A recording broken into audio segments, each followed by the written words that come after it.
Assalamu alaikum everyone. I am architect Suhail Chauhan. I welcome you all in IIP House. Today we have a new lecture of our In Conversation series, and I am very pleased to introduce Mr. Zuhaib Zubi. Most of us know him from different capacities, as an architect, as an educator, and a social activist. For those who don't have his background, he completed his bachelor degree from IVS and his MA in Muslim cultures from Aga Khan University's Institute for the Study of Muslim Civilization from London in 2012. He is currently assistant professor at IVS. Please welcome architect Zuhaib Zubi.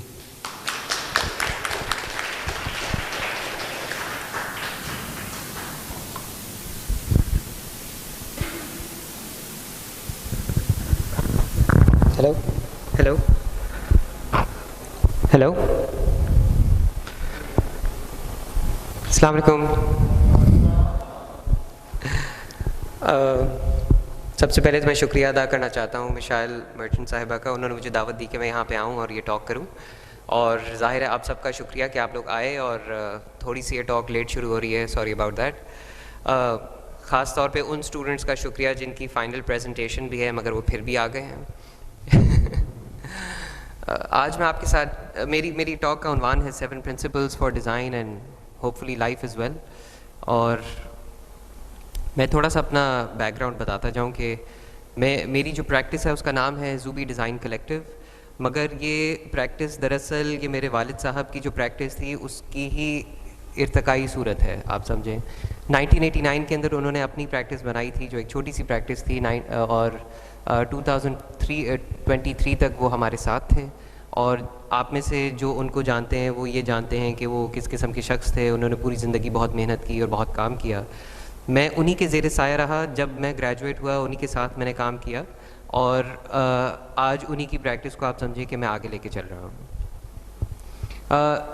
मगर हकीकत यह है कि architecture से मुझे कोई इतने ज़्यादा लगाव नहीं था। जब मैं ग्रेजुएट हुआ उसके फ़ौरन बाद मैं एक एक्टिविस्ट बन गया, और मैंने सोचा ये आर्किटेक्चर अपनी जगह है। जो रियल मसला है वो ये है कि हमारे पास बहुत गंभीर सोशल इश्यूज़ हैं और उनको एड्रेस करना चाहिए। तो 2 साल मैं एज एन एक्टिविस्ट कराची के अंदर रहा, और मैं जो कर सकता था मैंने किया। रैलीज़ निकाली, मैंने पोस्टर्स बनाए, मैंने बहुत कुछ किया।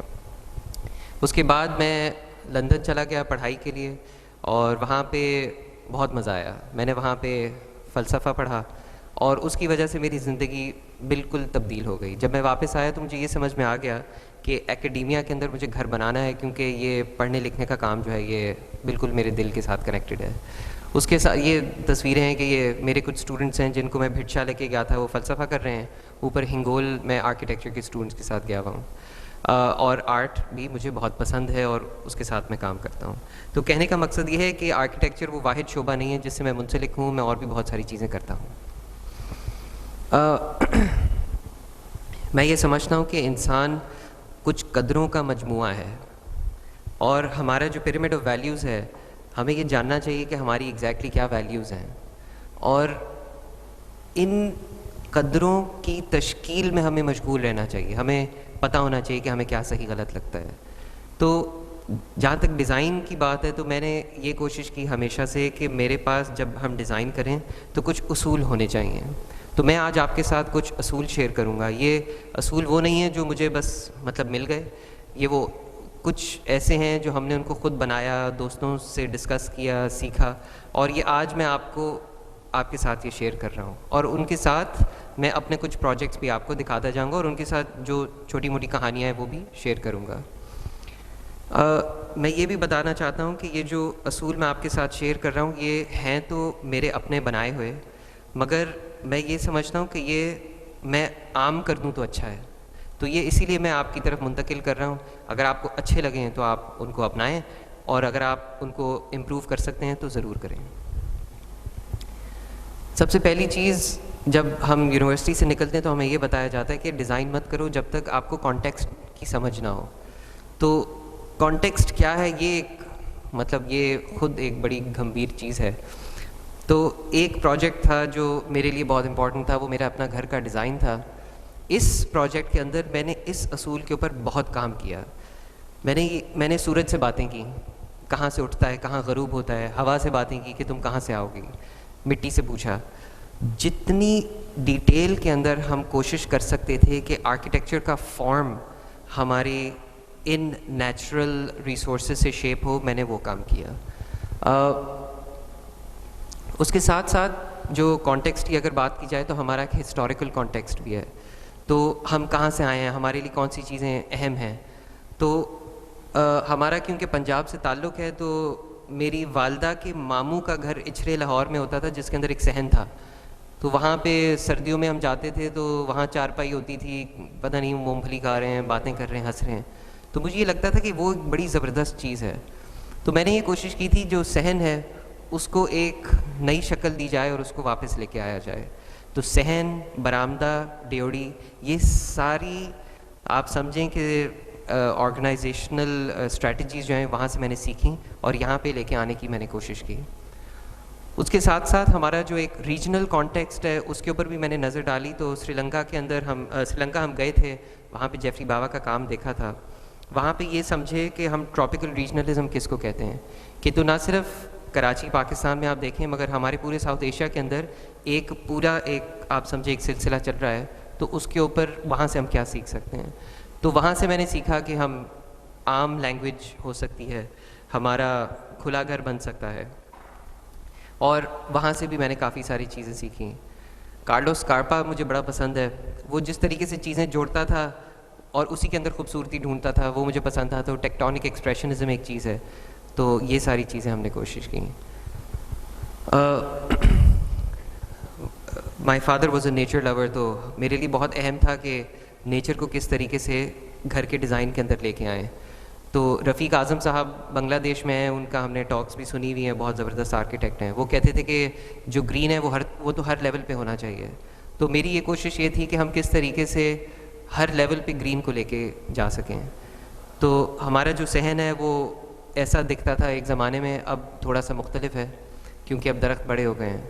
मगर कोशिश ये थी कि हम किसी तरीके से जितना ग्रीन कर सकें उसको करें। जब दरख्त छोटे थे तो घास थी और तो ग्रीन नीचे था। अब दरख्त बड़े हो गए तो सारा ग्रीन ऊपर चला गया और नीचे ज़मीन पक्की हो गई है। तो नेचर के साथ आपका घर इवॉल्व करता है। कॉन्टेक्स्ट की स्टडी के अंदर मैंने इतनी मेहनत कर ली थी कि जो विंटर का सन है वो आप समझें ये जो बिस्तर है उसके ऊपर तक आता है, मगर जो समर का सन है वो इस दीवार के बाहर रुक जाता है। तो ये एक ऐसी चीज़ थी कि जिसके मतलब ये किया जा सकता है और मुझे लगता है कि ये बहुत अहम है।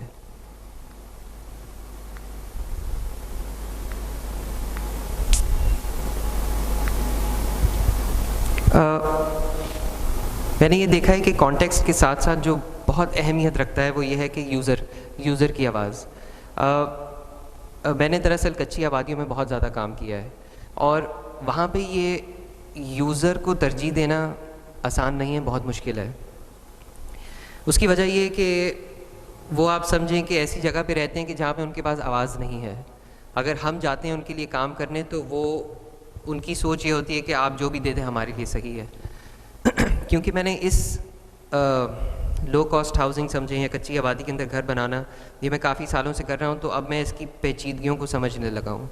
मैं आज आपको 3 प्रोजेक्ट दिखाऊंगा यहाँ पे कोशिश करके जल्दी से, और उसके अंदर मैंने बहुत सारी चीज़ें सीखी, वो मैं आपके साथ शेयर कर लेता हूँ। ये पहला घर है जो मैंने, वैसे तो मैं बहुत पहले से कर रहा हूँ, मगर फौजियाज़ हाउस वॉज़ वन प्रोजेक्ट जिसके ऊपर मैंने बहुत ज़्यादा मेहनत की और खड़े होकर बनवाया। एक जगह पे वो मासी है और मैं उसके साथ मैंने सारा प्रोजेक्ट डिस्कस किया कि हम तुम्हारे कितने बच्चे हैं, घर कैसे बनना चाहिए। और उसके अंदर एक जो हमारी तजवीज़ थी कि हम यहाँ पे एक ऐसी स्पेस बनाएंगे जिसका नाम ड्योड़ी है, जो बाहर शहर की तरफ होगी। उसकी वजह ये कि यहाँ पे गली के अंदर बाबा जी भी बैठे हैं जो हुक्का पी रहे हैं, यहाँ पे मवेशी भी बंधे हुए हैं, यहाँ पे बच्चे भी खेल रहे हैं, और मैं ये समझता था कि अगर हम घर का कुछ हिस्सा बाहर शहर को दे दें तो ये इन लोगों के लिए बहुत मुफीद होगा।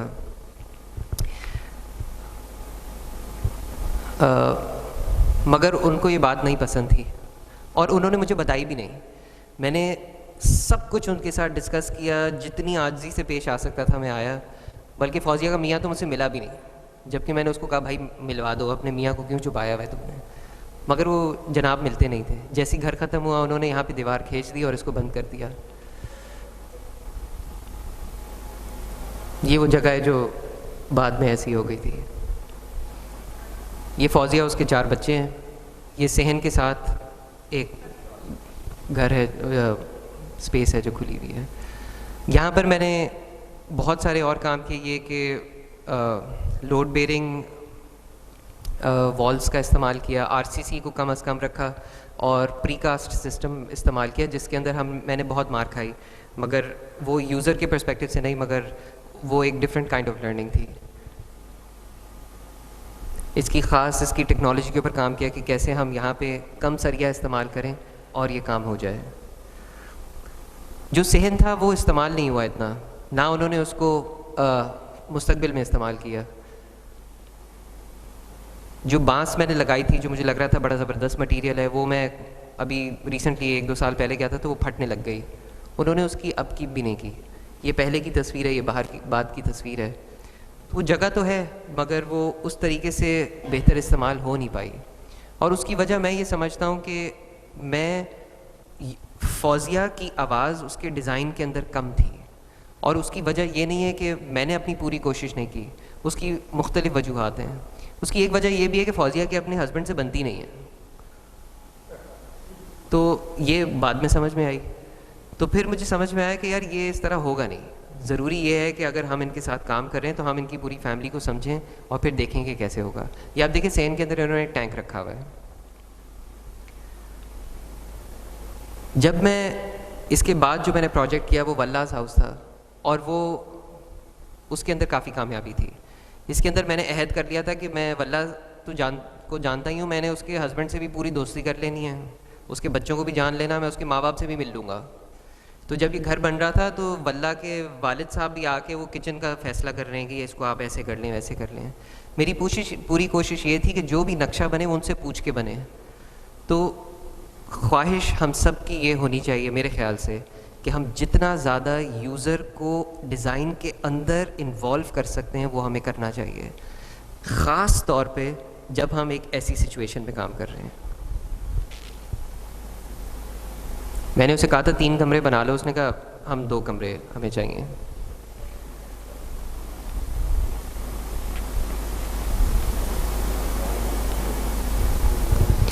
ये घर हमने हाल ही में ख़त्म किया है। ये जो साहब हैं इनके 8 बच्चे हैं माशाल्लाह। मैं इनके बच्चों से नहीं मिला मगर मैंने ये पूरी कोशिश की कि ये मैं समझ जाऊं कि उनको किस तरीके का घर चाहिए। तो वंस अगेन हमारी यही कोशिश थी कि एक ऐसा सलूशन हो जो बहुत देर पा भी हो, और एक ऐसा सलूशन हो जिसके अंदर उनकी फैमिली आराम से समा सकती है। तो इसके अंदर बहुत सारी उनके साथ डिबेट हुई थी, जिसके अंदर बाथरूम कहाँ होना चाहिए, कितना बड़ा होना चाहिए, ये सब उनसे डिस्कस किया गया। बेडरूम कितने होने चाहिए, उनका साइज़ क्या होना चाहिए, किस जगह पे किचन होना चाहिए, ये सब हमने बहुत डिटेल में उनसे डिस्कस किया। मैं जब ऐसे काम करता हूँ तो मैं फ़िज़िकल मॉडल भी बनाता हूँ और फैमिली को देता हूँ ताकि वो फ़िज़िकल मॉडल को समझें और फिर अपनी राय दें। ये सब हमने काम इनके साथ किया था। इस प्रोजेक्ट के अंदर ये क्योंकि बहुत ज़्यादा छोटी जगह है, यहाँ पे सहन नहीं बन सकता था, तो हमने उसको बिल्कुल एक श्रिंक करके एक सीढ़ी के पास एक जगह बना ली थी जो हमने सोचा था कि ओपन होगी और वहीं से हवा जाएगी, मगर हमने सामने सिर्फ जाफरी ही लगानी थी। और इस सिचुएशन के अंदर क्योंकि मैं ये समझ गया था कि बांस जो है वो देर पा नहीं है, तो हमने ये सोचा था कि हम अब एक सीमेंट की जाली इस्तेमाल करेंगे। सीमेंट की जाली का डिज़ाइन तो हमने बनाया और बहुत मेहनत की, मगर उसका जो उसकी जो फाइनल लुक थी वो इतनी अच्छी नहीं आई। और वो एक दैट्स अ डिफरेंट कॉन्वर्सेशन कि लेबर को किस तरीके से समझाया जाए कि काम कैसे करना है।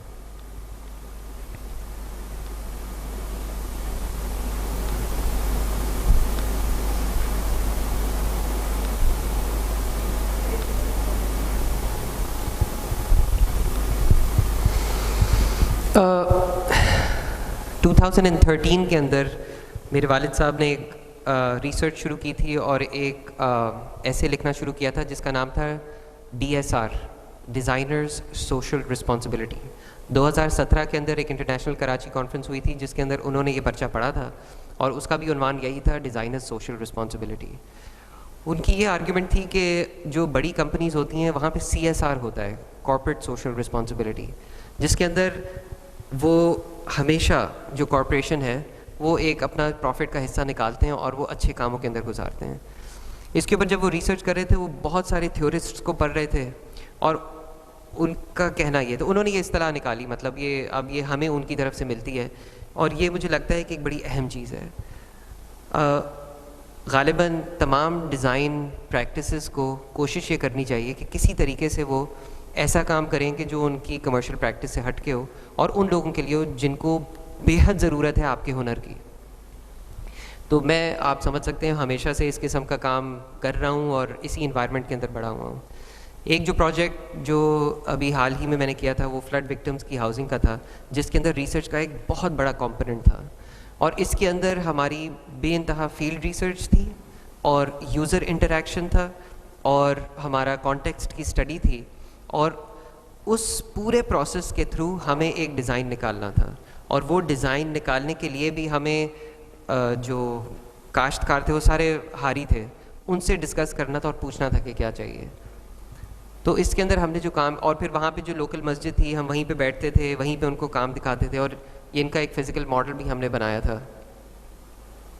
यार ये बड़ी मज़े की चीज़ है जो हमने उनको प्रेजेंट किया और हमारा फाइनल डिलीवरेबल ही ये था कि उनको हम मॉडल बना देंगे जिसके साथ वो इस्तेमाल कर सकें आगे अपने रीबिल्डिंग में। यहाँ पे 6-6 फुट तक पानी आया था और हमने ये आइडेंटिफाई किया था कि इनके पास 3 बहुत संजीदा मसले हैं। एक मसला ये है कि इनकी बुनियादें बहुत कमज़ोर हैं, दूसरा इनके घर प्लिंथ पे ही नहीं है, ज़मीन से उठते हैं, और तीसरा इनकी छतें बेहद कमज़ोर हैं। तो हमने इनको यही कहा कि सबसे पहले तो आप अपनी बुनियादें मजबूत बनाएं, अपने घर को प्लिंथ के ऊपर उठाएं और अपनी छतों को अपनी दीवारों जैसा बनाएं। इनकी दीवारें बहुत अच्छी हैं, 16-18 इंच की बहुत मोटी मड ब्लॉक्स की हैं। तो हमने कहा आप दीवार को ऊपर लेके जाएं, गोल घुमा दें और नीचे ले आएँ, तो ये एक वॉल्ट की शक्ल बन जाएगी। हमने वॉल्ट के ऊपर बहुत ज़्यादा रिसर्च की और फिर हमने उनको ये शक्ल दी है। ये ग्राउंड+1 की तजवीज़ भी उन्हीं से निकाली, उनसे डिस्कस करके, क्योंकि इनके 2 कंपोनेंट होते थे, एक वरांडा था और एक बंद कमरे थे। तो हमने कहा अगर आप बंद कमरे अपने वरांडा के ऊपर रख दें, क्योंकि ऐसे घर वहीं पे बने हुए थे, तो उन्होंने कहा कि ये तो बहुत बेहतरीन हो जाएगा। मैं इनमें से इस एक ऑप्शन आपको दिखा रहा हूँ, बाकी हमने एक और ऑप्शन बनाई थी जो ग्राउंड+1 नहीं थी।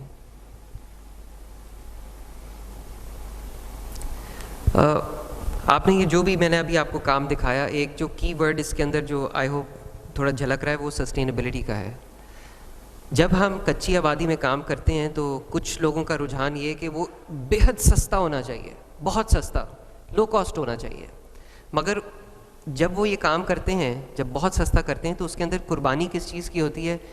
एक ऐसा घर जो एक डिग्निफाइड ड्वेलिंग बन सके, एक ऐसा घर जो घर कहला सके। वो बहुत ही, मतलब आप समझें कि वो अगर आपकी झोंपड़ी टूटी है तो झोंपड़ी ही बनाने को तैयार होते हैं।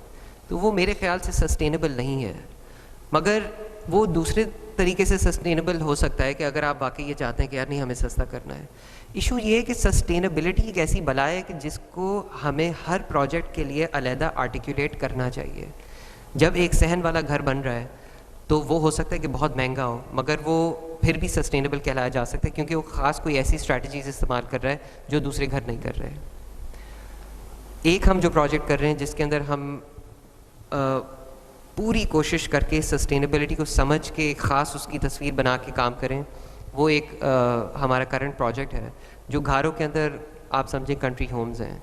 इसके अंदर हम सोशल एस्पेक्ट के बारे में भी सोच रहे हैं, हम घर की तामीर के बारे में भी सोच रहे हैं, घर कितना बड़ा होना चाहिए ये भी सोच रहे हैं, और मतलब किस तरीके से लोकल कम्युनिटी को हम इन्वॉल्व कर सकते हैं कंस्ट्रक्शन के अंदर ताकि उनकी इकोनॉमिक सस्टेनेबिलिटी के पॉइंट ऑफ व्यू से भी हम सोच सकें। तो इसको बहुत आहिस्ता आहिस्ता कर रहे हैं और ये सारी चीज़ें हम सोच रहे हैं।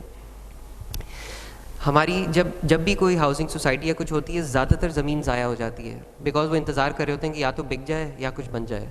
तो हम इसके ऊपर ये भी एक स्ट्रैटेजी बना रहे हैं, एक सिस्टम बना रहे हैं कि किस तरीके से ज़मीन के ऊपर पूरा वक्त काश्त रहे और लोग इसको इस्तेमाल कर सकें। ये इसका एक विंग है जो इनका पब्लिक विंग है। आई होप इसके अंदर आप ये भी देख सकें कि मैंने इसमें एक चालाकी की, वो ये कि जो मेरी सारी रिसर्च थी जो मैं फ्लड विक्टिम हाउसिंग के लिए कर रहा था, ब्रिक्स के बारे में, कंप्रेस्ड अर्थ ब्रिक्स के बारे में, वो मैं सारी चालाकी से वो सारी यहाँ पे ले आया। और मेरी अब ये कोशिश है कि हम एक ऐसा ब्रिक बना सकें कि जो सीमेंट की थोड़ी सी प्रोपोर्शन के साथ हम उसको बना लें ताकि वो हमारा कार्बन फुटप्रिंट कम हो सके। ये एक घर की एक घर का समझें डिज़ाइन है जो मैं आपके साथ शेयर कर रहा हूँ, जिसके अंदर हमने वही वॉल्ट्स यूज़ किए हैं और वही ब्रिक यूज़ की है। इनफैक्ट अब हम ये कोशिश कर रहे हैं कि हमें एक स्टाइपेंड मिल जाए तो हम वो कंप्रेस्ड अर्थ ब्रिक के लिए एक इंटर्नशिप शुरू करेंगे और ये इसको बना लेंगे। ये है वो वॉल्ट जो मैं सेवन शरीफ के पास जहाँ मैं काम कर रहा था वहाँ से मैं ले आया।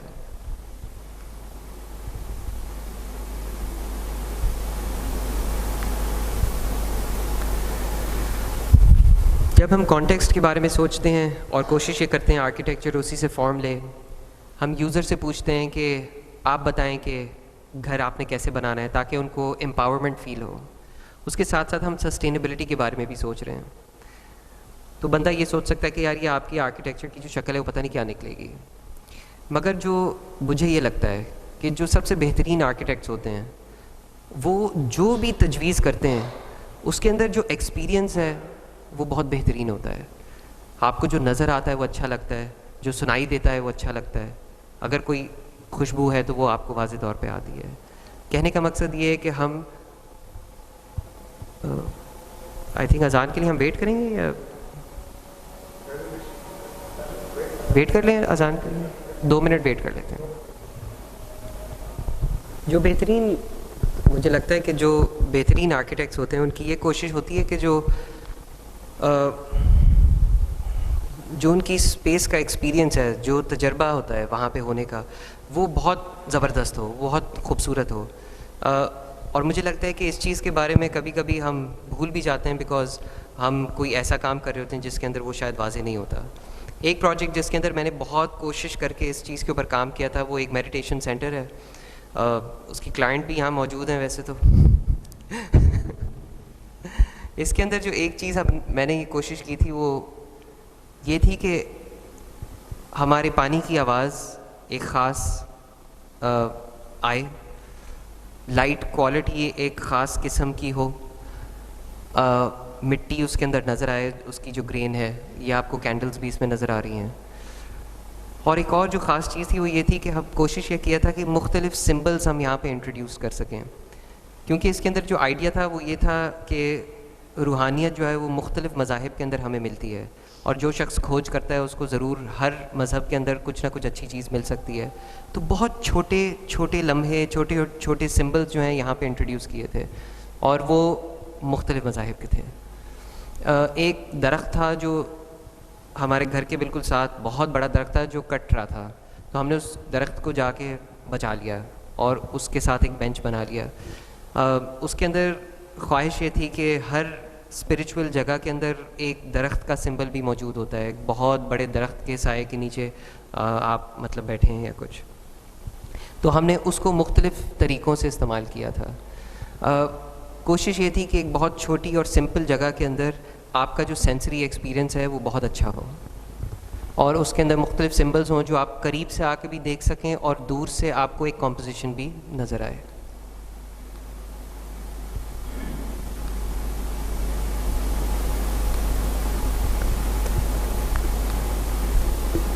इसके अंदर जो एक पहलू मेरे लिए इम्पॉर्टेंट था वो ये था कि ऐसे नज़र आए कि जैसे जाके कुछ बस अभी रख दिया है, ऐसे लगे कि जैसे बिल्कुल टेम्प्रेरी है।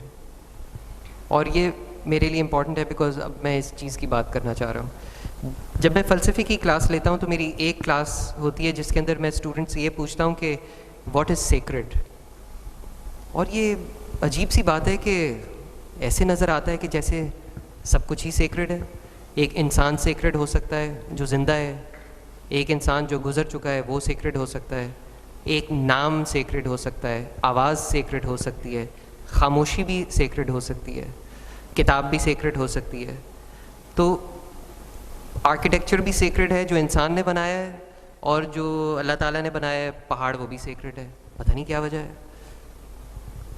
मुझे ये लगता है कि ग़ालिबन सब कुछ ही सेक्रेड है, हर चीज़ मुक़द्दस है। अगर हर चीज़ मुक़द्दस है और हम आर्किटेक्ट हैं और हम कुछ बनाने जा रहे हैं तो हमें फिर कैसे काम करना चाहिए। तो एक चीज़ जिसके बारे में अब मैं बहुत हसास हूँ वो ये है कि मैं कोई भी काम करूँ मैं ये सोचता हूँ कि इसके अंदर शायद कुछ मुक़द्दस हो, तो मेरे लिए ज़रूरी है कि मैं कुछ भी करूँ मैंने उसकी सैंक्टिटी को बचाना है और उसको उभारना है।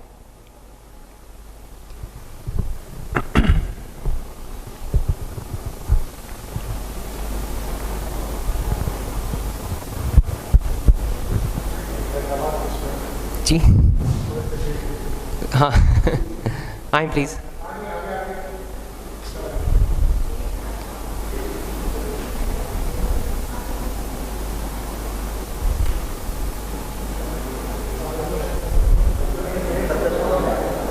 जी अच्छी बात। No I can start.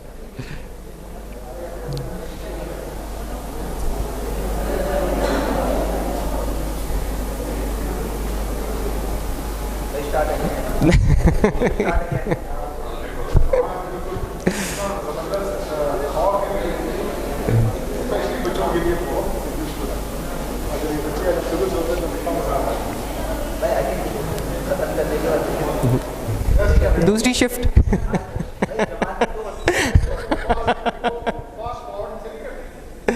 जी जी बैठ जाएं प्लीज़। हो सकती हैं जी जी।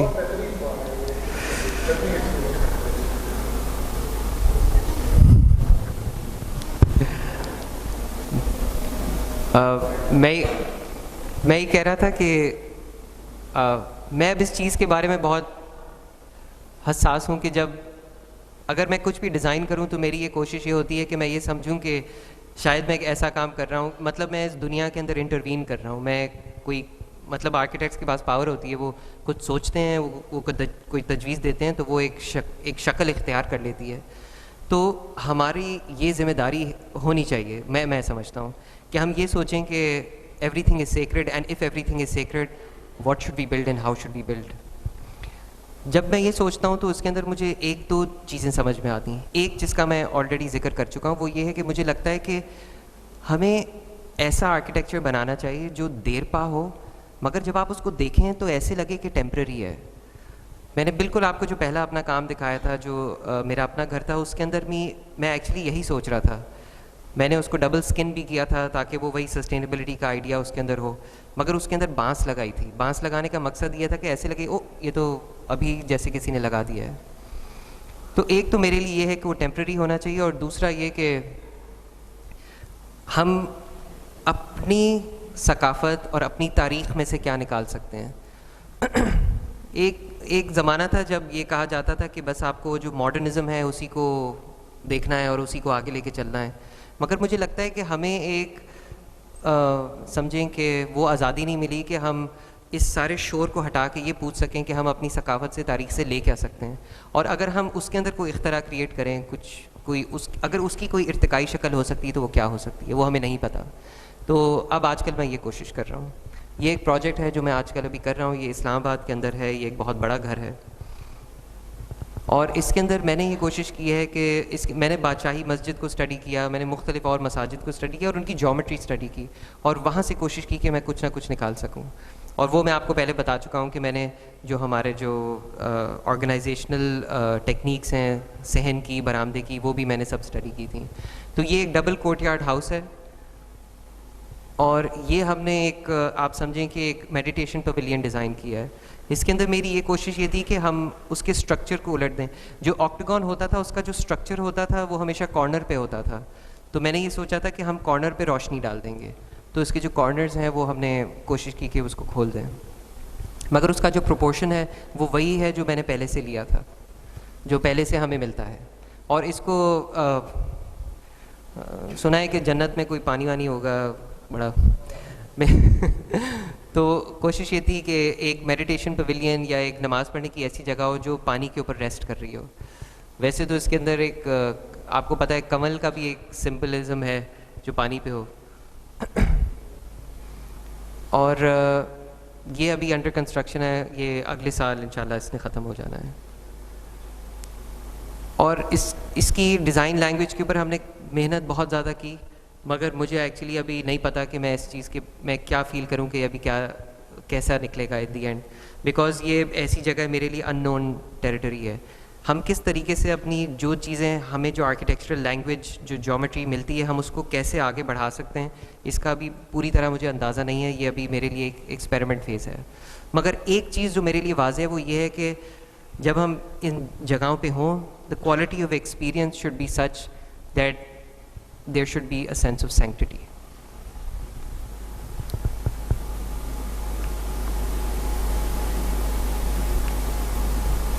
इसके अंदर एक और बड़ा मार्का हुआ, हमें एक ऐसा मेसन मिल गया जिसके दादा मुग़लों के ज़माने के अंदर ट्रेन हुए हुए थे और उनके वालिद साहब जो हैं वो भी उसी तरीके से ट्रेन हुए हुए थे।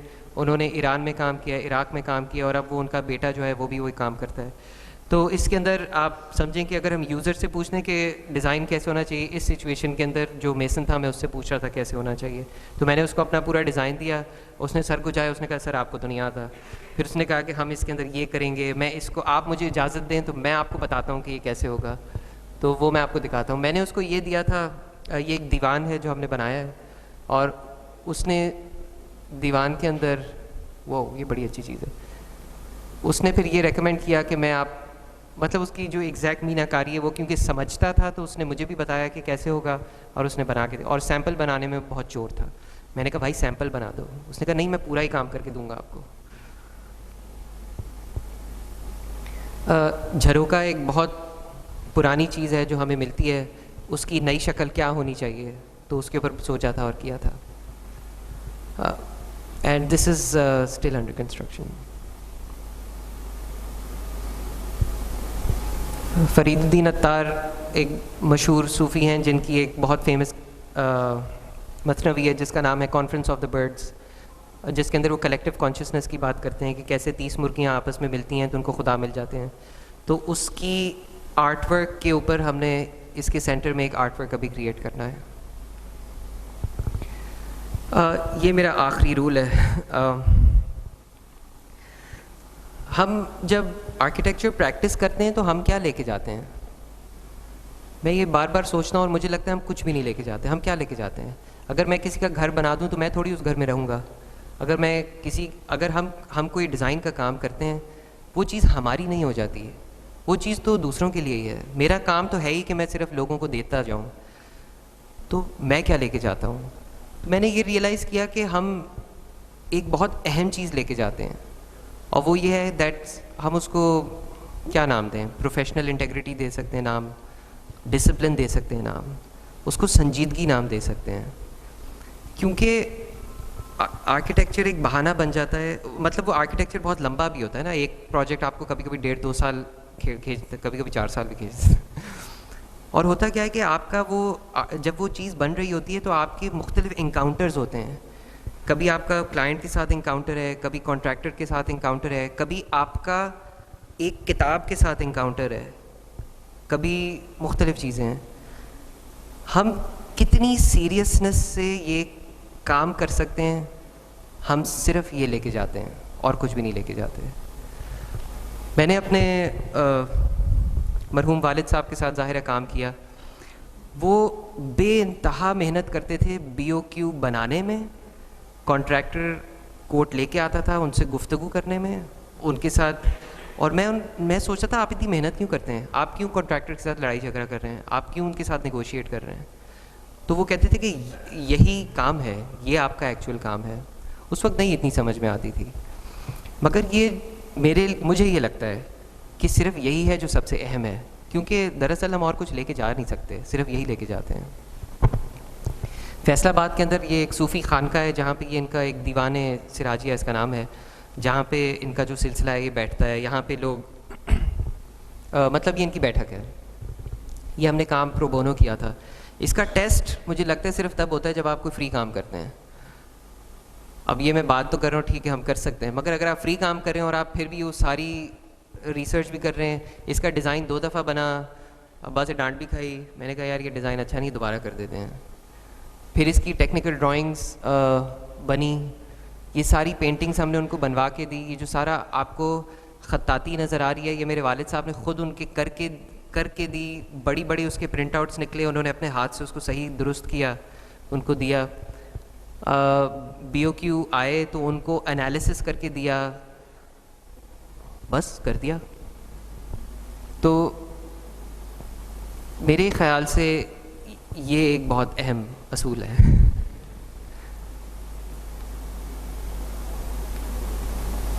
शुक्रिया।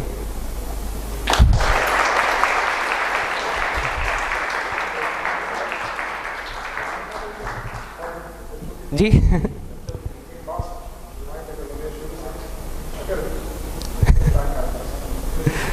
आप बताएं।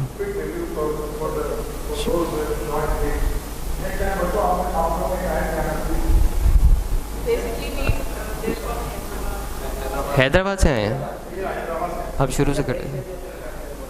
आई डोंट वो बाकी बेचारे बोर हो जाएंगे। मैं कर सकता हूँ शुरू से, फटाफट इन्होंने किया। अस्सलाम वालेकुम एवरीवन। मेरी दरअसल आप लोग बीच में आए हैं। मैं आप लोगों ने शायद वो 2-3 असूल देखे, मैं 7 असूल थे जो मैंने शेयर किए थे। ये वो असूल हैं जो डिज़ाइन के लिए तो डिज़ाइन के लिए, मगर मुझे लगता है वो हमारी ज़िंदगी से भी कनेक्टेड हैं। और ये ऐसे असूल हैं जो मैंने इनको बस पा नहीं लिया। ये ऐसे हैं जिनको तराशा गया है, जिनके ऊपर बहुत सोचा है, जिनके ऊपर मेहनत हुई है, और ये असूल मैंने इस तरीके से बनाए हैं।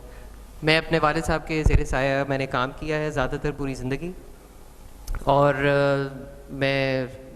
मेरी प्रैक्टिस का नाम ज़ूबी डिज़ाइन कलेक्टिव है, जो एक्चुअली डैज़ डिज़ाइन की इर्तिकाई सूरत है। मैं पहले एक्टिविस्ट होता था, लाल कलर के रंग के कपड़े पहनता था, बड़ा मैं जंगजू टाइप होता था। मगर 2 साल के बाद मैंने पढ़ाई के लिए चला गया, और उसके बाद मैंने मुख्तलिफ़ चीज़ें पढ़ी जिससे मुझे ये लगा कि ये एक्टिविज़म जो है ये ठीक चीज़ नहीं है, और मैं एकेडेमिया की तरफ आ गया, और पढ़ने लिखने की दुनिया से मुझे बेहद मोहब्बत हो गई। और अब मैं आर्किटेक्चर मेरा वाहिद शोबा नहीं है, मेरा वाहिद काम नहीं है। मुझे टीचिंग, आर्ट, वैसे तो म्यूज़िक से भी लगा हुआ है। मुझे लगता है कि हमारी कदरें, जो हमारी कदरें हैं वो सबसे अहम है, और हम सबको ये मालूम होना चाहिए कि हमारी क्या कदरें हैं, और उनको एक शक्ल देनी चाहिए हमें बहुत बाशऊर तरीके से। हमें अपने हवास हाजिर रख के इनको शक्ल देनी चाहिए। तो मैं जो आपके साथ शेयर कर रहा हूँ, जो असूल हैं, ये मैंने सोच समझ के बनाए हैं, और मैं ये भी समझता हूँ कि मेरे लिए तो अच्छे हैं, मगर मैं चाहता हूँ कि मैं ये आम कर दूँ, मैं दूसरों के साथ भी शेयर कर लूँ। अगर आपको बेहतर लगे तो आप भी इनको अपनाएं, और अगर आप इनको इम्प्रूव कर सकते हैं तो इससे अच्छी तो और कोई बात हो ही नहीं सकती। सबसे पहली चीज़ थी जो मैं अभी बता रहा था वो ये था कि हमें जब हम स्कूल में होते हैं और बाहर निकलते हैं तो सबसे पहला जो असूल होता है वो सब बताते हैं कि कॉन्टेक्स्ट को आपको समझना है, मगर कॉन्टेक्स्ट एक लेयर्ड चीज़ है और ये एक बहुत मुश्किल चीज़ है इसको समझना। और एक प्रोजेक्ट जिसके अंदर मैंने बहुत मेहनत करके इसके ऊपर काम किया था वो मेरा अपना घर था, जिसके अंदर मैंने सबसे पहले तो जो फिज़िकल कॉन्टेक्स्ट है उसको सोचा था। मैंने सूरज से बातें की, तुम कहाँ से उठते हो, कहाँ से ग़रूब होते हो, गर्मी में कितनी ऊंचाई पे हो, सर्दी में कितनी ऊंचाई पे हो, हवा कहाँ से आती है, मिट्टी कैसी है। और जो इसको फॉर्म दिया था वो उसी के फ़िज़िकल कॉन्टेक्स्ट ने फॉर्म दिया था। बाकी क्योंकि मेरा पंजाब से ताल्लुक़ है तो मेरी वालदा के मामू इचरे में रहते थे और मुझे वो जो पूरा इन्वायरमेंट है वो मेरे दिल को लगा हुआ था कि कैसे सहन में सब बैठते थे, रात को बहुत कम रोशनी होती थी मगर हंसी की आवाज़ बहुत होती थी क्योंकि वहीं पे बैठक होती थी और ठंड बहुत होती थी, करीब करीब बैठते थे, और वो दिन के वक्त उसका एक और इन्वायरमेंट होता था। मुझे ये लगता है कि कल्चरली एंड क्लाइमेटिकली जो सहन, बरामदा और कमरे का जो ऑर्गेनाइजेशन है वो हमारे कॉन्टेक्स्ट के लिए बेहतरीन है, तो मैं उसको वापस लेके आना चाह रहा था। मैंने इसके अंदर बहुत सिंपल मटेरियल्स यूज़ किए थे। हमने फेयर फेस्ड सीमेंट यूज़ किया था और बांस इस्तेमाल किया था। मैंने श्रीलंका हम गए थे, वहाँ पे जेफरी बावा का काम देखा था जिससे हम बहुत ज़्यादा मुतासिर हुए थे। और वहाँ ट्रॉपिकल मॉडर्निज़म नाम की एक मूवमेंट है जिसको हमने सीखा, समझा और फिर इस्तेमाल करने की कोशिश की। तो इस आइडिया ये था कि हम किस तरीके से बारिश की आवाज़ भी सुन लें, उसकी खुशबू भी आए, और ज़ाहिर है फिर पतंगे आते हैं और वो मतलब फिर सफाई भी करनी, कभी कभी वाइपर भी चलाना पड़ता है। रफ़ीक आज़म साहब का काम है, बांग्लादेश के बहुत मशहूर और मारूफ आर्किटेक्ट हैं। वो ये कहते हैं कि हमें ग्रीन हर लेवल पे होना चाहिए। शहर हमारे बढ़ रहे हैं, डेंसिटी ज़्यादा है, तो लोगों को ऊपर तो जाना है, मगर ज़मीन से हम कैसे कनेक्टेड रहें। तो एक जो आइडिया, जो सवाल था वो ये था कि हम ग्रीन को हर लेवल पे कैसे लेके आ सकते हैं। तो जो सहन था, हमने ये कोशिश की थी कि हम उसके ऊपर एक ड्रेप कर दें, एक ग्रीनरी। तो जब दरख्त छोटे थे तो हरियाली घास की सूरत में मौजूद थी, मगर जब दरख्त बड़े हो गए तो नीचे हमने फ़र्श पक्का कर दिया और सारी हरियाली ऊपर चली गई, मगर लाइट क्वालिटी भी चेंज होती रही और इस तरीके से हम नेचर के बहुत करीब रहे। और ट्रॉपिकल मॉडर्निज़म के अंदर ये एक बहुत इम्पॉर्टेंट असूल है। मैंने जब स्टडी किया था तो मैंने ये देखा था कि विंटर सन जो है वो बिस्तर तक आए, मगर जो गर्मियों का सूरज है वो दीवार के बाहर रुक जाए और सिर्फ रिफ्लेक्टेड लाइट आए।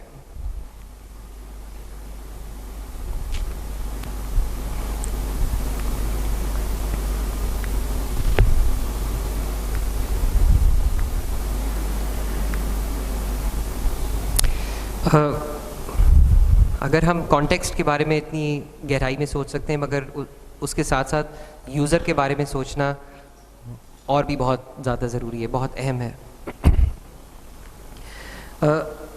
जो पहला ज़माना था उसमें ये होता था कि आर्किटेक्ट जो है ना सूट बूट पहन के आते थे और वो कहते थे ऐसे होगा, और वो यूं करके नक्शा बना देते थे और वो चीज़ बन जाती थी। मगर मुझे लगता है अब ये रुझान बदल गया और उनको समझ में आ गई है कि जो सबसे ज़्यादा सस्टेनेबल तरीका है बिल्ड करने का वो ये है कि यूज़र एम्पावर्ड फील करे। एक डिज़ाइन का प्रोजेक्ट, एक डिज़ाइन का एक्सपीरियंस एक यूज़र को ऐसा एहसास दे कि वो वाकई बहुत ज़्यादा पावर रखता है। उसको ये एहसास दिलाने का काम हमारा काम है, और वो तब होगा जब उनसे हम बहुत दयानतदारी से और सखावत से हम उनको इंक्लूड करें डिज़ाइन प्रोसेस के अंदर। मैं क्योंकि कच्ची आबादियों में बहुत सालों से काम कर रहा हूँ और वहाँ पे ये इस चीज़ को अमल में लेके आना बहुत मुश्किल है। तो एक जो प्रोजेक्ट है जिससे मैंने बहुत ज़्यादा सीखा वो फौजियाज़ हाउस है, जिसके अंदर मेरी बेहद कोशिश के बावजूद मेरे यूज़र की क्या कहना चाहिए, यूज़र की तरफ से मुझे इतनी इंडिकेशंस नहीं मिली कि घर की शक्ल इम्प्रूव हो सके। जो मैं समझता था और अपनी रिसर्च से बना सकता था मैंने बनाया। मैंने सहन बनाया, बरामदा बनाया और ड्योढ़ी बनाई, मगर इन रियलिटी जब वो वहाँ पे रहने लगे तो उन्होंने इस घर को अपनी मर्ज़ी से एक मुख्तलिफ शक्ल दे दी और उस तरह इस्तेमाल नहीं किया जो मैंने सोचा था, और उन्होंने यहाँ दीवार बना के उसको बंद कर दिया। जबकि मैंने ये समझा था कि इस पूरे गली के अंदर आपके बच्चे भी खेल रहे हैं। मेरे पास, मुझे अभी भी याद है, एक बड़ी ज़बरदस्त तस्वीर मैंने ली थी। एक घर है और आप समझें एक खिड़की है और खिड़की के आगे एक जंगला लगा हुआ है माइल्ड स्टील का। वो मेरा ख्याल है 6 इंच का होगा, 8 इंच का होगा। उस जंगले के अंदर बच्चे बैठे अपनी टांगें लहरा रहे थे।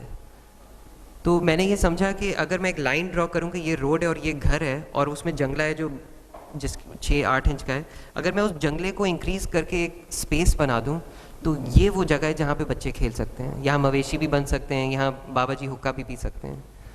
मगर वो उनको जगह समझ में नहीं आई। ये पहले की तस्वीर है, ये उन्होंने बनाई थी और ये ज़ाहिर है वाकई बच्चे इस्तेमाल कर रहे थे, मगर बाद में उन्होंने फिर उसको ये शक्ल दे दी थी। और वो फौजिया ने क्यों ये किया ये हमें नहीं पता। वो जैसे मैं बता रहा था, वो फौजिया ने अपने मियाँ को छुपाया हुआ था, मुझसे ना मिलता था ना मुझसे कुछ, मतलब मैं कहता था मुझसे मिल लो, मगर वो नहीं मिलना चाहता था। मैंने बांस इस्तेमाल किया था बिकॉज़ वो एक, मतलब मुझे बांस बहुत पसंद था और मुझे लग रहा था कि बहुत बेहतरीन तरीके से इस्तेमाल हो सकता है। लोड बेयरिंग स्ट्रक्चर हमने इस्तेमाल किया था, मगर इसमें मैंने बहुत मार खाई बिकॉज़ बहुत मुश्किलात का सामना हमने करना पड़ा। वो उसके बारे में मैं इतनी डिटेल नहीं बता रहा अभी, मगर ये है कि जो सहन है ये बेचारा बदशक्ल ही बदनुमा, और बांस जो है वो थोड़े टाइम के बाद ज़ाहिर फट गई और इस घर की अपकीप और मेंटेनेंस नहीं हो सकी। मगर उसकी वजह मैं यही बता रहा था कि मुझे बाद में पता चला कि फौजिया और उसकी हस्बैंड की इतनी बनती भी नहीं है। तो जिस house which is not a home, तो वो फिर उसका शायद यही मुस्तकबिल होता है कि वो उसकी मेंटेनेंस भी नहीं होगी। तो ये उन्होंने बस एक टैंक रखा हुआ था। तो इससे मैंने ये सीखा था कि जब मैंने अगला घर किया कि मैं पूरी फैमिली से दोस्ती कर लूँगा। तो जब वल्ला का काम किया तो मैंने उसके हस्बैंड आसिफ से भी दोस्ती कर ली, उसके अब्बा जान से भी मिल लिया सब, और पूरी तरीके से कोशिश की कि वो जो इंडिकेशंस देंगे, वो जो बोलेंगे, उन्हीं की मर्ज़ी के मुताबिक घर बनेगा। तो मैंने 3 कमरे कहा था, उन्होंने कहा नहीं हमें 2 कमरे चाहिए। छत का रास्ता ख़ास तरीके से डिज़ाइन हुआ था। ये रंग वैसे मैंने अपनी मर्ज़ी से सिलेक्ट किया था।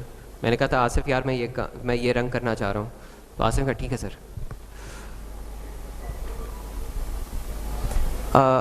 ये घर है जो मैंने अभी रिसेंटली ख़त्म किया है, कुरंगी 1.5 नंबर के अंदर। ये इलाका मुझे बहुत पसंद है। वो जो पुराना था वो इतना अच्छा नहीं था। यहाँ ये गली बहुत अच्छी है, यहाँ बच्चे बस खेल रहे होते हैं। और मैं बार बार एक ही मिसाल देता हूँ कि यहाँ पे जो कुत्ते हैं ना, वो बिल्कुल आराम से बैठे होते हैं और बहुत सेहतमंद हैं, जिसका मतलब है कि जो घर वाले हैं ये लोग बहुत उनका ख्याल रखते हैं। बहुत ज़बरदस्त इलाका है ये।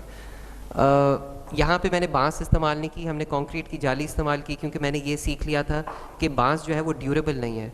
और मेरा ये अकीदा है कि आप ऐसा कोई काम करें जो देर पा हो, स्पेशली जब आप ऐसी जगह पे काम कर रहे हैं।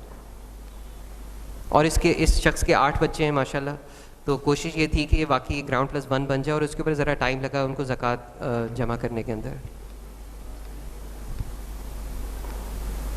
हमें सारी टाइलें एस अब्दुल्ला ने डोनेट कर दी, मुझे बहुत खुशी हुई। और फिर हमने इतनी महंगी महंगी टाइलें बड़े साइज़ की लगाईं, बस वो चमक रही थी और बस मेरा दिल खुश हो रहा था। सिर्फ एक प्रॉब्लम थी, वो सारी रंग बिरंगी थी। एक बाथरूम के अंदर मैंने 3 डिफरेंट टाइलें लगाई मगर मैंने फिर भी लगा दी। वो बेचारा माजिद जो है वहाँ जाके उसको समझाए, आप ये टाइल यहाँ लगा लें, ये यहाँ लगा लें, ये इतनी है। तो ये हमने काम किया था सारा। डिज़ाइनर सोशल रिस्पॉन्सिबिलिटी 2013 के अंदर मेरे वालिद साहब ने एक पेपर लिखना शुरू किया था और रिसर्च शुरू की थी। 2017 में उन्होंने उसको पढ़ा था उस पेपर को, और उसका नाम था डिज़ाइनर सोशल रिस्पॉन्सिबिलिटी। और उनका कहना ये था कि अगर बड़ी कॉरपोरेशंस के अंदर CSR होता है तो डिज़ाइनर्स के पास DSR होना चाहिए, कि वो हर साल कोई ऐसा काम करें कि जो उनकी आम क्लाइंटेल, आम यूज़र से हट के हो, और उनको ख़ुद मेहनत करके आउट ऑफ द वे जाके करना चाहिए काम। तो मैं एक्चुअली इसी इन्वायरमेंट में, क्योंकि मैं मेरी नशोनुमा हुई है, तो मेरे लिए ये मतलब ये मैं हमेशा से समझता हूँ। फ्लड विक्टिम्स 2011 के अंदर मैंने अपने वालिद साहब के साथ काम किया था। एहसानपुर मॉडल विलेज था, मुल्तान के अंदर बनाया था। 2022 के अंदर जो पिछले साल का था फ्लड, यहाँ फिर मैंने सेवन शरीफ के पास एक गांव है, वहाँ पे काम किया था। और यहाँ पे यूज़र एनालिसिस, कॉन्टेक्स्ट एनालिसिस, बहुत ज़्यादा मेहनत से हमने किया था, जिसके अंदर हमने उनसे पूछना भी था कि आप लोग कैसे रहते हैं, क्योंकि मेरा सारा एक्सपीरियंस अर्बन इन्वायरमेंट में था, रूरल इन्वायरमेंट में नहीं था। तो मेरे लिए बहुत इंपॉर्टेंट था कि मैं वहाँ जितना वक्त गुजार सकूँ गुजारूँ। और हम वहाँ लोकल मस्जिद थी, वहीं पे बैठते थे, वहीं पे बातचीत होती थी और पूरे इन्वायरमेंट में हम जाते थे। बेशुमार स्केचेस बनाए, उनसे पूछा कि आपको किस किस्म का घर चाहिए। वो इतनी मासूमियत से कहते थे कि साहब आप जो बनाएंगे वो सही होगा, और मुझे उनको समझाना पड़ता था कि ये कैसे हो सकता है कि मैं जो बनाऊँ वो सही होगा। मैं तो तुमसे 5 मिनट के लिए मिला हूँ, मैं तो सिर्फ ये जानना चाहता हूँ कि तुम लोग कैसे रहते हो। तो फिर उनको ये समझाया कि ये घर जो भी बनेगा वो अगर हम एक साथ मिल के बनाएंगे तो फिर ही फ़ायदा होगा। मैंने कहा मैं तुम्हें एक चीज़ दे सकता हूँ जो तुम्हारे पास नहीं है, वो है टेक्निकल सोल्यूशन, और तुम मुझे दे सकते हो इस चीज़ के अंदर वो तुम्हारे रहन सहन का तरीका। तो वो फिर हमने उसको मिल के बनाया था, और इसका आइडिया बहुत सिंपल था। उनके पास 2 स्पेसेस होती थी, एक समझें एक वरांडा होता था और एक बंद कमरे। तो उनसे ये बात हुई कि बंद कमरे वरांडा के ऊपर रख दें, और उसकी भी मिसाल उन्हीं के गांव के अंदर एक ज़रा थोड़ा सा अमीर बंदा था, उसने बनाया था, तो उसी तरीके से उन लोग बनाना था। और बाकी यहाँ पे 3 संजीदा मसले थे। एक ये कि इनकी बुनियादें बहुत कमज़ोर थीं, इनके घर प्लिंथ पे नहीं थे, और इनकी छतें बहुत कमज़ोर थीं। तो हमने इनको यही कहा कि आप अपनी बुनियादें मजबूत कर लें, अपने घरों को प्लिंथ के ऊपर बनाएं, 3-4 फुट ऊपर होना चाहिए, और अपनी छत को दीवार जैसा बना लें। आपकी इनकी दीवारें बहुत अच्छी थी, 16 इंच 18 इंच की थी, ड्राइड मड ब्लॉक्स की भी थी, किल्न फायर्ड ब्रिक्स की भी थी, और उसके ऊपर मड प्लास्टर था, और बहुत ज़बरदस्त था। तो मैंने कहा आप दीवार ऊपर लेके जाएं, उसको गोल घुमाएं और वापस नीचे ले आएँ। तो आइडिया ये था कि हम एक वॉल्ट बनाएं। तो वॉल्ट के ऊपर हमने बेहद स्टडी की और उनको भी समझाया कि कैसे हो सकता है, और मुझे सस्ती भी बनानी थी वॉल्ट, और मुझे क्या कहना चाहिए देरपा भी बनानी थी। तो उसकी ये जो एंगल है, इसके प्रोपोर्शन को स्टडी कर करके हमने इसको बनाया था, और इसकी एक पूरा मेथड बनाया था कि ये फॉर्म वर्क के बग़ैर कैसे ये लोग बना सकते हैं। इनके मवेशियों के खाने का चारे की भी जगह थी उन्हीं के घर के अंदर, सीढ़ी के नीचे उनके किचन का सामान रखने की जगह थी, इनके बाथरूम हमेशा अलहदा होते हैं वो। और ये जब ये आप जो सारा काम देख रहे हैं उसके अंदर सबसे अहम मेरे लिए था वो ये था सस्टेनेबिलिटी वाला एस्पेक्ट। बहुत ज़रूरी है कि हम हर प्रोजेक्ट के लिए सस्टेनेबिलिटी का एक फार्मूला बनाएं, क्योंकि हर प्रोजेक्ट के अंदर सस्टेनेबिलिटी की सेम डेफिनेशन नहीं लग सकती। तो हमें एक बहुत अक्लमंदी से ये हर प्रोजेक्ट के लिए एक सस्टेनेबिलिटी की डेफिनेशन देनी पड़ेगी। एक प्रोजेक्ट है जिसके ऊपर मैं अभी काम कर रहा हूँ, और उसके अंदर मैं बहुत कोशिश कर रहा हूँ कि हम सस्टेनेबिलिटी को एनालाइज करें और उसको खोल खोल के सोचें कि किस तरीके से हम कर सकते हैं।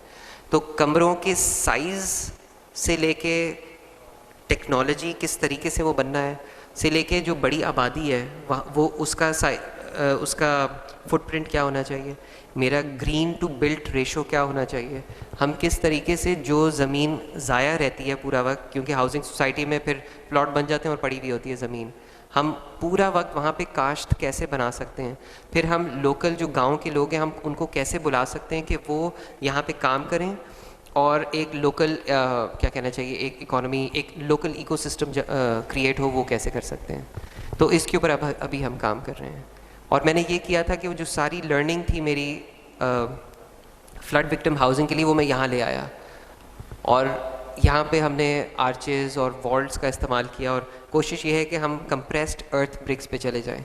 मुझे एक्चुअली वैसे लगता है कि हमें ये कराची में फ़ौरन शुरू करना चाहिए। जो हमारा सीमेंट ब्लॉक है वो एक बेइंतहा घटिया बहुत बेकार मटेरियल है, वो हमें रोक देना चाहिए, और हम आराम से कंप्रेस्ड अर्थ ब्लॉक में घर बना सकते हैं। हम कुछ भी बना सकते हैं, ग्राउंड+4 तक की मंजिलें उसमें बन जाती हैं, और ये काम हमें आज शुरू कर देना चाहिए। लो कॉस्ट हाउसिंग के लिए भी, मगर पूरे शहर के लिए।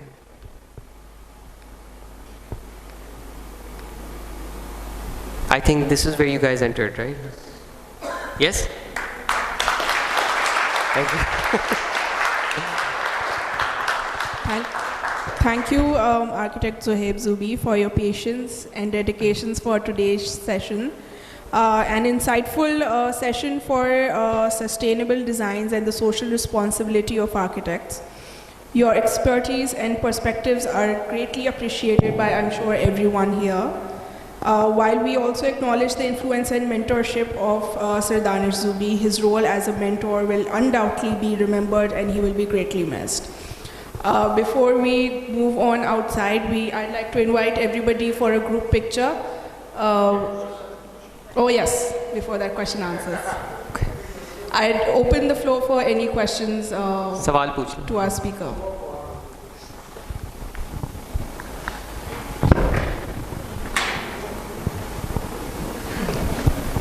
अस्सलाम वालेकुम.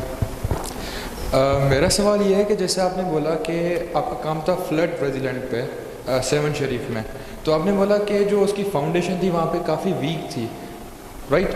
तो आपने क्या किया था कि इसकी प्लिंथ जो है उसकी बढ़ा दी थी लाइक 3 to 4 फीट.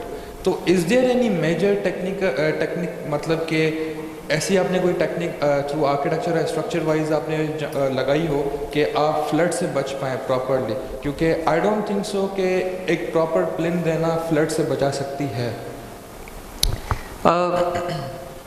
हम जब पानी 6 फुट तक आता है तो जाहिर है पानी जब 6 फुट तक आ जाता है तो ये बहुत बड़ा मसला है. हम अपने पूरा घर उठा के 6 फुट ऊपर नहीं लेके जा सकते. हम ये समझ सकते हैं कि उनकी सबसे ज़्यादा अहम जगहें कौन सी हैं. वो जो उनका बंद कमरा है ना, वहाँ उनकी सारी कीमती चीज़ें पड़ी हुई होती हैं, वहाँ पे वो सोते भी हैं. और अगर हम उसको ऊपर ले जाएं तो इसका मतलब ये कि अगर पानी चढ़ा ना, उनको जान बचाने के लिए भागना नहीं पड़ेगा. वो क्योंकि वो सब ना मेन रोड पे आए थे और हाईवे चले गए. हाईवे सबसे ऊंची होती है, तो हाईवे के साथ उन्होंने अपने टेंट डाले. अभी वो लोग आए हुए थे, अपने मलबे पे टेंट डाले हुए थे. तो उनसे जो गुफ्तगू हुई थी वो ये थी कि आप आधा घर ऊपर ले जाएं ताकि अगर पानी उठना शुरू हो तो आप अपने ही सीढ़ी से ऊपर चले जाएं. एक हमने इनके लिए डिज़ाइन प्रपोजल बनाया था जिसके अंदर हमने इनकी जो लैंडिंग थी ना सीढ़ी की, वो बड़ी कर दी ताकि वो अपने मवेशी उस लैंडिंग पे ले जाएं, क्योंकि उनके मवेशी भी मर गए थे पानी की वजह से. जो आप फाउंडेशंस की बात कर रहे हैं, फाउंडेशंस उनकी बिल्कुल बहुत कमज़ोर थी. उसकी वजह यह है कि यहाँ बहुत ज़्यादा क्लेई सॉइल है, बहुत क्ले है, जो कि एक लिहाज से तो ज़ाहिर है बहुत अच्छा है, मगर इसको अगर हमें बिल्ड करना है इसके अंदर एक बड़ा मसला है. वो ये है कि बहुत पैसा दरकार है. अगर मैं बुनियादें बनाऊंगा मुझे 5 फुट नीचे जाना पड़ेगा. अगर मैं 3 फुट की प्लिंथ बनाता हूँ, 8 फुट की हम बात कर रहे हैं. मैं जिन डोनर्स के साथ काम कर रहा था उनको भी यही समझाने की कोशिश कर रहे थे कि ये अगर हम वाकई इनको कोई ऐसा सोल्यूशन देना चाह रहे हैं जो डिग्निफाइड हो, मतलब इनकी फिर ज़िंदगी बच जाए, ये मतलब एक देर पास सोल्यूशन हो, तो उसके लिए हमें ये काम करना पड़ेगा. तो हमने उनको मतलब इसके अंदर जो मेरी एक इंजीनियर हैं मुश्ताकिन बिलाल से एक साहब थे, वो आ गए थे. उनके साथ जो बात हुई थी वो ये थी, मैं उनसे पूरा लड़ाई कर रहा था, मैं नेगोशिएट कर रहा था. वो कह रहा था कॉलम इतना बड़ा होगा, मैं कह रहा था कॉलम छोटा कर यार, क्योंकि मुझे पैसे कम करने थे मगर at the same time we have to make it very robust.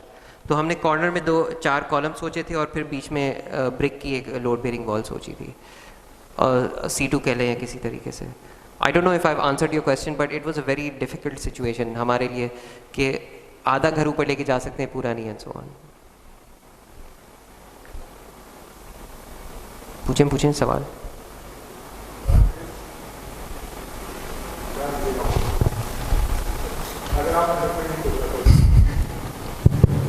Thank you, Zubi. That was wonderful presentation. I mean, इतना अच्छा आपने जिस लैंग्वेज में, जिस सिंपल वे में आपने 7 प्रिंसिपल्स को मेरे ख्याल में कन्वे किया है. It's a wonderful I mean experience for the students कि अपना डिज़ाइन प्रोसेस किस तरीके से आप किसी डिज़ाइन को किस प्रोसेस से गुजार के जाते हैं विद कीपिंग इन व्यू या आपके जो एक कॉन्टेक्स्ट को, फिर यूज़र इन माइंड, फिर उसको सस्टेनेबिलिटी, फिर उसके बाद जिस तरह से the most inspiring thing in your entire work is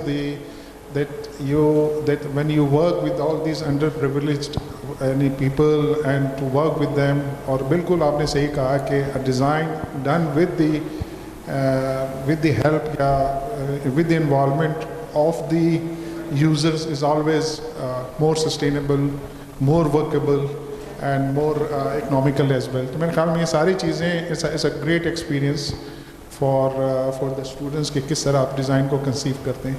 मेरा सिर्फ आपसे सवाल ये था कि इनिशियली यू सेड कि जी आप एक बहुत आर्किटेक्चर में आने से पहले एक एक्टिविस्ट भी थे. सो वो एक्टिविज़म तो आर्किटेक्चर के साथ साथ बल्कि ज़्यादा ज़रूरी हो गया इन व्यू ऑफ कि जिस किस्म की हमारे मुल्क में या हमारे पूरे वर्ल्ड में जो नए चैलेंजेस आ रही हैं, जिस तरह इन्वायरमेंट के साथ लोग कर रहे हैं, जिस तरह हमारा बिल्ट इन्वायरमेंट ख़राब हो रहा है, जिस तरह हमारे हेरिटेज के साथ लोग छेड़खानी कर रहे हैं, जिस तरह हमारे ग्लोबल वार्मिंग की वजह से ये जो हमारी जो नए नए मतलब चैलेंजेस आ गए, हमारा architecture is no more resilient, no more adaptive. तो ये सारे चैलेंज के साथ एक्टिविज़म तो बहुत ज़रूरी है।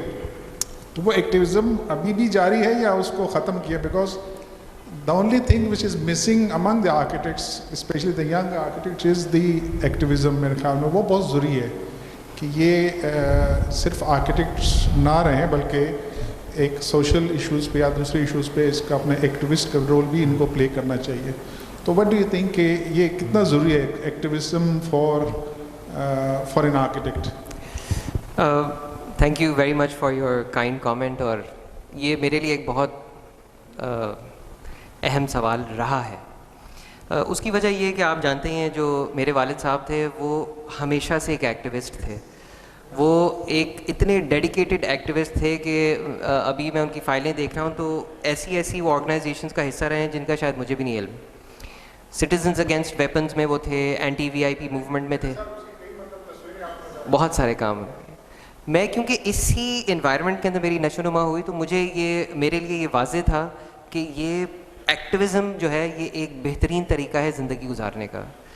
मगर मैंने इसके ऊपर बहुत सोचा, बहुत काम किया, बहुत पढ़ा और आहिस्ता आहिस्ता मुझे ये आज ये लगता है कि एक्टिविज़म ठीक नहीं है, बल्कि ये बिल्कुल भी नहीं होना चाहिए। और मैं इसको इस तरीके से समझाने की कोशिश करता हूँ कि एक्टिविज़म वो करता है जिसको ये लगता है कि कुछ गलत हो रहा है, देयर इज़ समथिंग रॉन्ग। मगर मुझे लगता है अब कि मैं तो नहीं बता सकता कुछ गलत हो रहा है या नहीं। मैं क्यों सुबह अपनी आंख खोलूं और ये सोचूं कि there is something wrong with the world? मैं तो अपनी आंख खोल के ये सोचना चाहता हूं कि दुनिया कितनी खूबसूरत है, कितनी ज़बरदस्त है। तो ये एक छोटी चीज़ नहीं है, ये मेरे लिए बहुत बड़ी चीज़ है। और उसके ऊपर एक और, अगर मैं ये सोच भी लूँ कि there is something wrong with the world और फिर मैं उसके ऊपर ये सोच लूँ कि मैं इसके बारे में कुछ कर सकता हूँ, तो फिर तो आप समझें कि मुझे ये मानना पड़ेगा कि मैं बहुत बड़ी चीज़ हूँ। तो मेरे ख्याल से ये सोचने का पूरा लाइन ऑफ थिंकिंग बिल्कुल गलत है, बल्कि मैं ये कहूँगा कि ये आज के ज़माने में एक बहुत बड़ी बीमारी है। Sorry, so I am totally apolitical. मगर मैं एक दूसरे तरीके से सोचता हूँ और वो मैं आपको समझा दूँ। उसके लिए मुझे अपनी उर्दू की अजीज़ टीचर शाहीना याद आ गई हैं। हम जमात में थे एक छोटी, तो उन्होंने हमें एक छोटा सा मजमून पढ़ाया था, छोटा सा ही था। उस मजमून का ये टॉपिक था, किसी मुसन्निफ़ ने लिखा हुआ था, वो ये था कि अगर हम हुकूमत पाकिस्तान का नाम बदल के खिदमत पाकिस्तान रखते हैं तो क्या होगा। और मजमून का जो मकसद था वो ये बताएं कि यार नाम के अंदर बहुत वज़न होता है। मुझे लगता है कि हम एक्टिविज़म हमने छोड़ देनी और ख़िदमत शुरू कर देनी है, फिर सब कुछ सही है। क्योंकि हमारा असल काम यही है कि हम पता नहीं कैसे हैं यहाँ पे, हम आ गए ना, और हमारे पास कुछ वसाइल हैं, थोड़ी सी तालीम है और कुछ मौका दिया हुआ है, तो हमारा काम सिर्फ खिदमत है। हमें कुछ बदलने की ज़रूरत नहीं है। हमारे सामने जो है, अगर हम उसे बहुत अक्लमंदी से, दयानतदारी से, सखावत से, मेहनत से कर सकते हैं तो बस यही हमारा काम है। बस हम आउटकम को कभी प्रॉमिस नहीं करना चाहिए और चेस भी नहीं करना चाहिए। हमें आउटकम के पास जाना ही नहीं है। हम जब रात को सोएं हम ये सोचेंगे यार जो कर सकते थे कर लिया बस।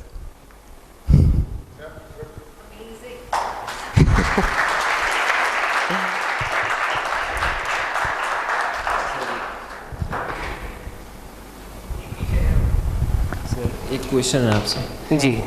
सवाल ये है मेरा कि जैसे आपने समझाया कि यूज़र की साइकी को समझना कितना इम्पॉर्टेंट है आर्किटेक्चर के अंदर, तो मेरा क्वेश्चन ये है आपसे कि आप लोकल्स की साइकी को किस तरह समझते थे और वो जो बताते थे आपको उसको आर्किटेक्चर लैंग्वेज में किस तरह कन्वर्ट करते थे आप, क्या स्ट्रैटेजीज़ यूज़ करते थे आप, और उनकी मतलब आसान अल्फाजों में वो समझाते होंगे तो वो कैसे आप इम्प्लीमेंट करते थे अपने डिज़ाइन के? यार एक तो चीज़ है कि मैं उनकी साइकी नहीं समझ सकता।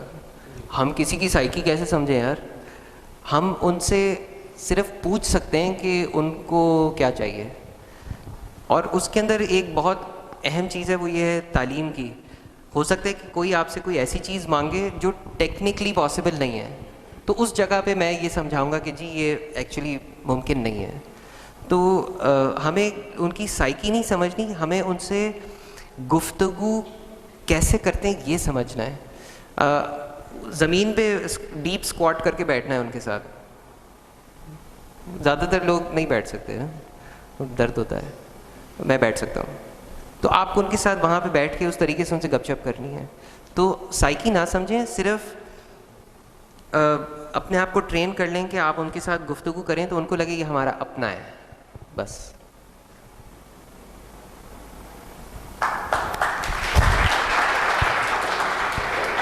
अस्सलाम वालेकुम। दूर रखना होता है। अच्छा भाई, एक छोटा सा वाक़या हुआ था कि जिस दिन यू गेव योर ज्यूरी, करीब कर लें थोड़ा सा, आवाज़ है। अच्छा, जिस दिन यू गेव योर ज्यूरी, तो मैं सीढ़ियाँ चढ़ रहा था and your late father was walking down, तो मैं स्टॉप में, सर कैसी रही ज्यूरी? तो एक बाप होता है, he had that anguish on his face. जुमला मुझे याद नहीं क्या था, बट लोपे लुबाब ये था कि यार ये बहुत फ़लसफे में ही बच्चा, बहुत फ़लसफ़ी है बच्चा। यानी एक बाप की शायद तकलीफ़ थी, because I mean he felt he wanted to come out of the फ़लसफ़ा। तो बिकॉज आई डिडंट ज्यूरी, तो मुझे नहीं पता क्या कहना चाह रहे थे। बट अभी when you finish I walked down for the prayer, नमाज़ पढ़ते मैं सोच रहा था, especially the answer that you give to him was, I said कि I just felt to myself कि maybe I could all of these years मैं क्या कर रहा था, मैं फ़लसफ़े से इतना दूर क्यों रहा as an architect. And often at times when I design something, she asks me, what's the concept? And I say, just a goddamn pretty picture. And salam फिर के मैं realized किया कि यार I wish, जैसा भी 2 weeks ago I was at Najib Umar Sahab's place, हम बात कर रहे थे, and I realized कि that essence of architecture is gradually just dying down from the works that we see. एक तो इन बच्चों को जो Instagram मिला और जो Pinterest मिला, वो it is just such an amazing book कि आपको कुछ सोचना नहीं पड़ेगा। अगर थोड़ी सी भी आपके अंदर एस्थेटिक सेंस है तो आपने खपरेल की डिटेल वहाँ से उठाई, फ्लोरिंग की वहाँ से उठाई। I mean that is what I was told for years ago, सब करें तुम क्यों नहीं कर रहे? तो I just feel it's a brilliant presentation. I wasn't expecting such a wonderful piece of literature to go back to home and think यार maybe we could become like you. All the best. Thank you. If there is any other question, we can take our last question. Sure. Sir,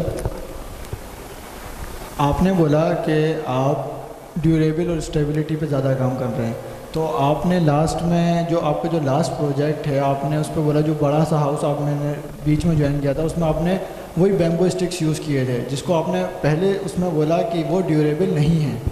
तो फिर जो आपने जो last आप project कर रहे हैं इस्लामाबाद वाला, उसमें आप वही बैम्बू स्टिक्स यूज़ कर रहे हैं, तो फिर वो आप कैसे उसको ओवरकम करेंगे उसकी ड्यूरेबिलिटी को? और एक और सवाल ये था मेरा कि अगर जब बैम्बू स्टिक्स आपने देखा कि वो ड्यूरेबल नहीं है, तो आप इसके अलावा कोई वुडन स्ट्रक्चर के साथ क्यों नहीं गए? आप डायरेक्ट कंक्रीट जालियों के साथ क्यों चले गए? अच्छा, आई थिंक थोड़ा सा कन्फ्यूजन है। एक तो जो इस्लामाबाद में घर कर रहे हैं ना, उसमें बैम्बू का इस्तेमाल नहीं है। वो एलिवेशन में मैंने देखा है कि पता है वो क्योंकि अंडर कंस्ट्रक्शन है ना, तो ब्रांच बंदी हुई है, तो वो बांस उसमें नज़र आ रहा है। वो बड़ा अजीब सा प्रोजेक्ट है, बिकॉज जो फार्म हाउस की टाइपोलॉजी है ना, वो मेरे हाथ आ गई। मतलब फार्म हाउस क्या होता है यार? एक बहुत बड़ा ज़मीन का टुकड़ा है जिसमें सिर्फ घर बनना है, मगर इसमें तो काश तो नहीं चाहिए, ये तो ज़ाया है घर बन के। तो उसके ऊपर जो सस्टेनेबिलिटी का एंगल है, वो उसके अंदर फिर हमने कोशिश ये की कि हम इस हाउस के अंदर फार्म कितना ला सकते हैं वो लेके आने की कोशिश करें। हमने उसमें 150 दरख्त लगाए हैं, एक ह्यूज बहुत बड़ा पूरा एक्वाफोनिक सिस्टम पूरा क्रिएट किया डिज़ाइन करके इंडस वैली के स्टूडेंट के साथ एक मिल के, जिसके अंदर जो आपको पता है एक्वाफोनिक सिस्टम की जो मछली का जो वेस्ट है वो रिसाइकल होता है, कैसे कि वो प्लांट्स जो है ना वो कंज्यूम कर लेते हैं। जो प्लांट्स हैं वो आपको एडिबल चीज़ें देते हैं, तो आप स्ट्रॉबेरी उसमें उगा सकते हैं, और वो सॉइल फ्री है, उसमें मिट्टी नहीं है। जो मस्जिद का जो पूरा जो तालाब है वो ऐसा ही डिज़ाइन हुआ है। तो कहने का मकसद ये, उसके अंदर हमने सस्टेनेबिलिटी की ड्रिप इरिगेशन हमने उसमें डाली, हमने उसमें वाटर हार्वेस्टिंग सिस्टम पूरा डिज़ाइन करके दिया। वो एक ऐसा प्रोजेक्ट है जो था, तो हाई बजट के अंदर मैं जो दूसरे एंगल से सस्टेनेबिलिटी सोच के मैं जितना इम्प्लीमेंट कर सकता था मैंने किया। उसकी इंसुलेशन के बारे में गौर किया और उसको इस्तेमाल किया। डीप वरांडाज मैंने उसके अंदर दिए 6-6 फुट के, 8 फुट के तकरीबन। तो आइडिया वही था कि इस तरीके से हो सके। तो वो that's an expensive form of sustainability. Yeah. Thank you.